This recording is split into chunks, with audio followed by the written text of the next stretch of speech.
साल 680 ईस्वी मुआविया ने अपनी मौत से पहले धोखे से अपने बेटे यजीद को खलीफा बना दिया। इमाम हुसैन अलैहिस्सलाम को जब इसका पता चला तो आपने यजीद की बैत करने से इनकार कर दिया। यजीद चाहता था कि इमाम हुसैन अलैहिस्सलाम इसकी बैत करे, क्योंकि अगर इमाम हुसैन इसकी बैत करते तो लोग इसकी हुक्मरानी को तस्लीम कर लेंगे, लेकिन इमाम हुसैन ने ऐसा नहीं किया। तो यहाँ से यजीद ने अपने बाप की तरह घटिया हरकतें शुरू कर दी। कूफा के लोगों को जब यजीद के धोखे से हुकूमत हासिल करने का पता चला तो उन्होंने इमाम हुसैन अलैहिस्सलाम को खत लिखे कि आप कूफा आएं ताकि हम आपकी लीडरशिप में इस जालिम यजीद के खिलाफ खड़े हो सकें और इंसाफ और इस्लामी उसूलों पर हुकूमत कायम कर सकें। इमाम हुसैन अलैहिस्सलाम तकरीबन 70 के करीब लोगों के साथ मक्का से कूफा के लिए रवाना हो गए, लेकिन यजीद को पता चल चुका था कि इमाम हुसैन कूफा जाकर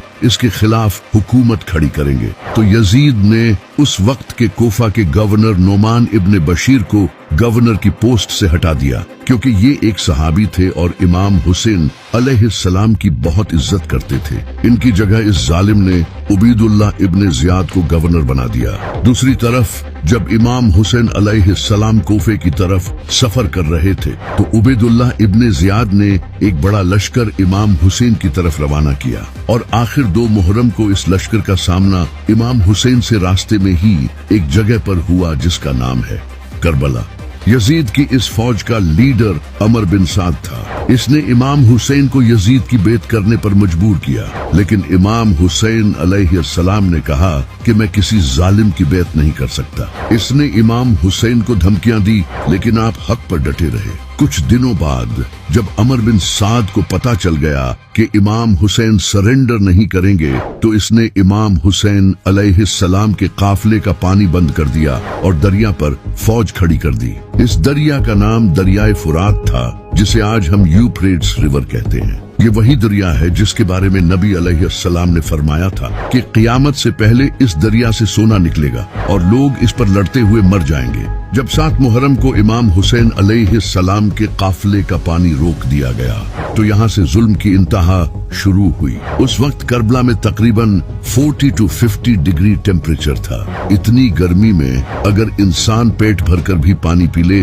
तो उसे ज्यादा से ज्यादा सिर्फ 2 से 3 घंटों तक प्यास नहीं लगेगी, लेकिन यहाँ तो पानी ही रोक दिया गया था। इमाम हुसैन अलैहिस्सलाम और इनके साथियों ने 4 दिन बगैर पानी के गुजारे। जैसे ही बगैर पानी पिए 24 घंटे गुजरते हैं तो इंसान को शदीद प्यास महसूस होती है, जिससे मुंह खुश्क होने लगता है और इंसान को थकावट होना शुरू हो जाती है और इसकी फिजिकल परफॉर्मेंस और बर्दाश्त कम होने लगती है।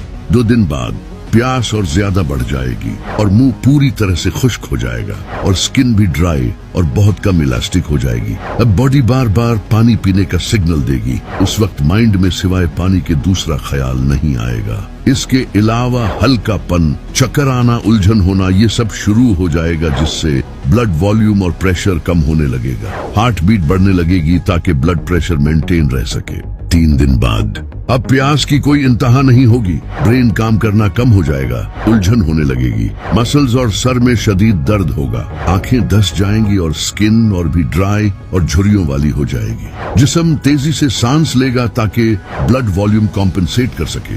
4 दिन बाद अब बॉडी ब्लड प्रेशर मेंटेन नहीं रख पाएगी, जिससे शॉक लगेगा और ब्रेन में ब्लड फ्लो कम होने की वजह से कंफ्यूजन, हेलुसिनेशन या फिर इंसान का होश भी और मुंह पूरी तरह से खुश्क हो जाएगा और स्किन भी ड्राई और बहुत कम इलास्टिक हो जाएगी। अब बॉडी बार बार पानी पीने का सिग्नल देगी। उस वक्त माइंड में सिवाय पानी के दूसरा ख्याल नहीं आएगा। इसके अलावा हल्कापन, चक्कर आना, उलझन होना, ये सब शुरू हो जाएगा, जिससे ब्लड वॉल्यूम और प्रेशर कम होने लगेगा। हार्ट बीट बढ़ने लगेगी ताकि ब्लड प्रेशर मेंटेन रह सके। 3 दिन बाद अब प्यास की कोई इंतहा नहीं होगी। ब्रेन काम करना कम हो जाएगा, उलझन होने लगेगी, मसल्स और सर में शदीद दर्द होगा, आंखें धंस जाएंगी और स्किन और भी ड्राई और झुर्रियों वाली हो जाएगी। जिस्म तेजी से सांस लेगा ताकि ब्लड वॉल्यूम कॉम्पेंसेट कर सके। 4 दिन बाद अब बॉडी ब्लड प्रेशर मेंटेन नहीं रख पाएगी, जिससे शॉक लगेगा और ब्रेन में ब्लड फ्लो कम होने की वजह से कंफ्यूजन, हेलुसिनेशन या फिर इंसान का होश भी खोने लगेगा। इस वक्त तक इंसान की बॉडी के ऑर्गन्स भी फेल हो सकते हैं, जैसे कि किडनी, जिससे इंसान की मौत भी हो सकती है। और वो इंसान जिसका 6 महीनों का बेटा हो और 4 साल की बेटी, और वो भी हजारों लश्कर के बीच, इनकी क्या हालत होगी। 10 मुहर्रम के दिन इमाम हुसैन अलैहिस्सलाम के बेटे अली अकबर ने आपसे लश्कर का सामना करने की इजाजत मांगी। जनाबे अली अकबर इतने खूबसूरत थे कि इनकी माँ इन्हें पर्दे में रखती थी। आप नबी अलैहिस्सलाम के हम शक्ल थे। जैसे ही जनाबे अली अकबर मैदान में गए तो एक एक करके दुश्मनों को मारने लगे। जब अमर बिन साद ने ये देखा तो वो समझ गया कि ये अली का पोता है। इसने फौज को एक साथ हमला करने का हुक्म दिया और दूर से तीरंदाजों ने आप पर तीर बरसाए, जिससे जनाबे अली अकबर पर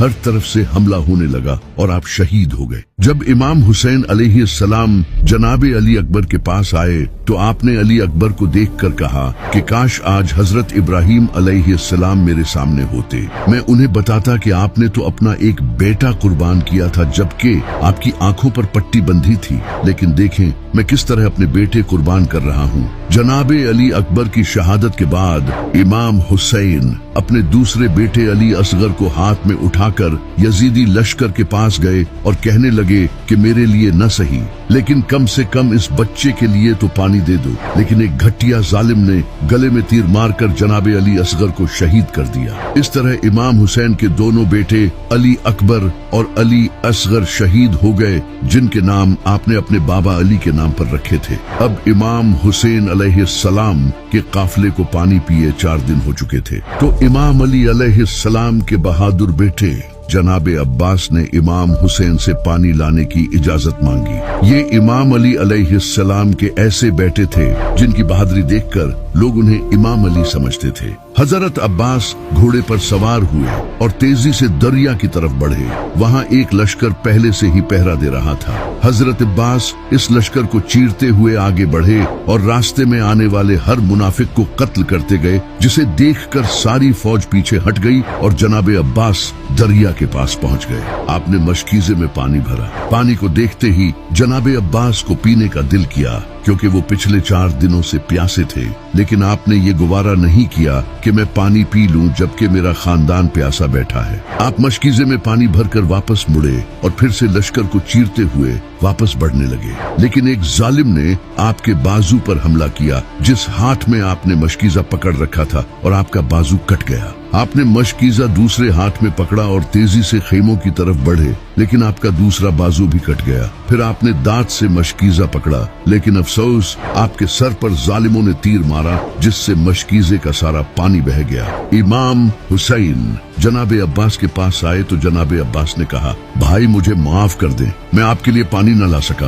और ये कहते ही आप शहीद हो गए। इमाम हुसैन अलैहिस्सलाम इतनी सख्त हालत में एक के बाद एक करके अपने प्यारों के जिस्म दफना रहे थे, और अब वो वक्त आ गया था जब ये शेर अकेला यजीदी लश्कर के सामने आया। इमाम हुसैन अलैहिस्सलाम के जिस्म पर जख्म थे और प्यास की शिद्दत में पूरी तरह टूट चुके थे। आपके हाथ में एक तलवार थी जिसका नाम था जुल्फिकार। वही तलवार जो पहले नबी अलैहिस्सलाम के पास थी, वही तलवार जो इमाम अली के पास थी, और अब यही तलवार इमाम हुसैन के पास थी। इमाम हुसैन तेजी से लश्कर की तरफ बढ़े और पूरा लश्कर चीरते गए। हाथ में एक तलवार थी जिसका नाम था जुल्फिकार। वही तलवार जो पहले नबी अलैहिस्सलाम के पास थी, वही तलवार जो इमाम अली के पास थी, और अब यही तलवार इमाम हुसैन के पास थी। इमाम हुसैन तेजी से लश्कर की तरफ बढ़े और पूरा लश्कर चीरते गए। एक के बाद एक जालिम मरते गए। 4 दिन का प्यासा शेर इतनी बहादुरी से लड़ रहा था। जब अमर बिन साद ने ये देखा तो इसने कहा,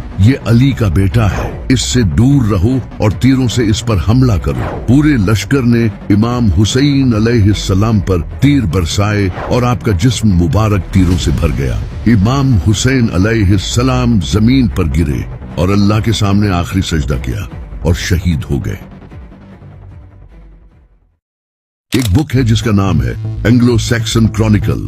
इस बुक को 9th सेंचुरी में वेसेक्स के किंगडम में लिखा गया था और इसे 1996 में इंग्लैंड में पब्लिश किया गया।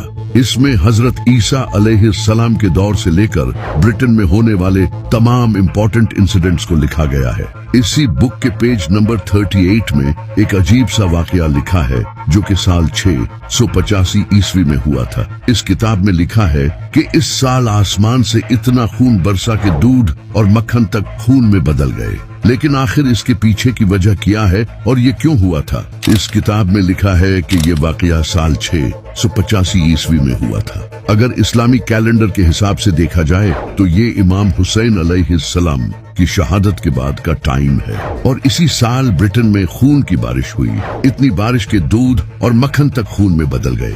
आसमान भी हुसैन के गम में खून के आंसू रोया था। इस वाकये का जिक्र सिर्फ इसी किताब में नहीं बल्कि इसके अलावा भी कई और ऐसी किताबें हैं जिनसे ये पता चलता है कि इमाम हुसैन की शहादत के बाद आसमान से खून बरसा था। जैसा कि सुन्नियों की इन सारी किताबों में ये लिखा है कि ऐसा कोई पत्थर नहीं था जिसे उठाया गया और उसके नीचे खून न मिला। कई हिस्टोरियंस ने भी कहा है कि फलस्तीन में बैतुल मक़दिस में भी जिस पत्थर को उठाया जाता उसके नीचे खून मिलता और लगातार 3 दिन तक सूरज ग्रहण हुआ। इसके अलावा इब्ने हजर जो कि इस्लाम के बहुत बड़े स्कॉलर हैं, उन्होंने बहुत सी अहादीस लिखी हैं। उन्होंने एक हदीस लिखी थी जिसमें एक औरत नादरा अल अज़दिया जो कि इमाम हुसैन की हम उम्र थी, उन्होंने कहा कि जब हुसैन को शहीद किया गया तो आसमान से इतना खून बरसा कि अगली सुबह हमने देखा कि हमारे कुएं और बर्तन खून से भरे हुए थे। इन सब के अलावा भी कई किताबों में आसमान के रोने का जिक्र हुआ है।